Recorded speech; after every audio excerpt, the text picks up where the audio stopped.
Dalam sejarah manusia, ada beberapa manusia saja yang mana Allah bagi kelebihan buat mereka untuk melihat syurga Allah Subhanahu Wa Taala. Bahkan kelebihan itu bukan boleh melihat sahaja dengan biji mata, bahkan Allah bagi lagi kelebihan yang mana mereka boleh masuk syurga Allah Subhanahu Wa Taala. Yang mana Allah telah pun janjikan kepada kita dalam Quran. Allah kata, nanti bila mana kamu telah pun melepasi pada mahsyar, melepasi tiang sirat, baru kamu boleh masuk syurga Allah Subhanahu Wa Taala. Tapi manusia ni, tiga orang manusia ni masih ada lagi ruh dalam jasadnya, masih lagi bernyawa, tapi Allah bagi kelebihan buat mereka untuk melihat syurga Allah Subhanahu Wa Taala. Manusia nombor satu, kita makruf, kita tahu siapa mereka, iaitu Nabi Adam alaihi salam. Yang mana Nabi Adam antara manusia yang pertama Allah jadikan, lalu Allah masukkan roh ke dalam jasad Nabi Adam alaihi salam. Nabi Adam melihat suasana syurga, Nabi Adam makan makanan syurga, minum air syurga, dan Nabi Adam bau wangian dalam syurga Allah Subhanahu Wa Taala. Kerana kata Nabi, sesungguhnya wanginya syurga Allah ni, sampaikan 500 tahun perjalanan kamu boleh bau wanginya syurga Allah Subhanahu Wa Taala. Itu Nabi Adam. Allah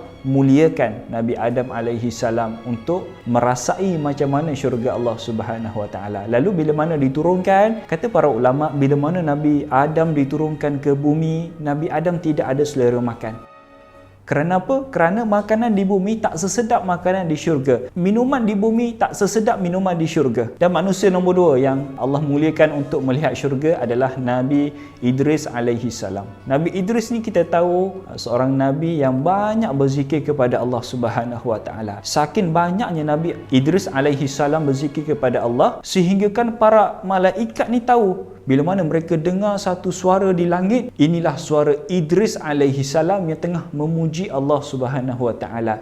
Lalu para malaikat ni sangat mengagumi, sangat kagum dengan ketakwaan Idris alaihi salam, sehingga kan dalam ramai-ramai itu ada seorang malaikat kata kepada Allah, minta kepada Allah untuk bertemu, untuk berkawan dengan Idris. Lalu bila mana berkawan sebagainya, cuba ringkaskan, Nabi Idris minta kepada malaikat untuk bawa berjalan-jalan ke langit untuk dia melihat syurga, untuk melihat langit pertama, langit kedua, sampailah langit yang seterusnya. Lalu bila mana Allah izinkan, bawalah Idris alaihi salam sampai ke dalam syurga, melihat syurga macam mana. Bila mana sampai satu timing, Idris kena keluar. Maka Nabi Idris dalam keadaan kita berada di tempat yang sedap, kita berada di tempat yang kita tenang, kita nyaman, dan kita nak pergi ke tempat yang kita tak selesa, susah buat kita. Itulah yang berlaku kepada Idris alaihi salam.